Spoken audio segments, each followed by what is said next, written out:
Περιπέτειες της Μαρίας και της Λούξης, προσπαθώντας να ανέβουν στο δέντρο. Η Σιμελιάνα. Στο έκανε η Σιμελιάνα. Η Σιμελιάνα όμως κόλλησε. Δεν περίμενα.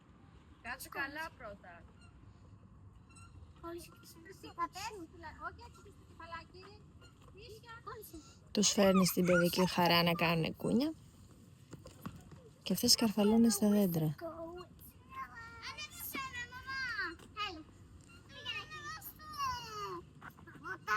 Να ανεβαστώ. Για έλα εδώ.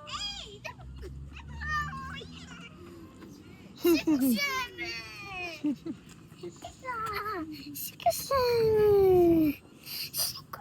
Πήγαινε, σηκωθείς την αδερφή σου. με. Κοίτα η Μαρία τι κάνει. Κοίτα.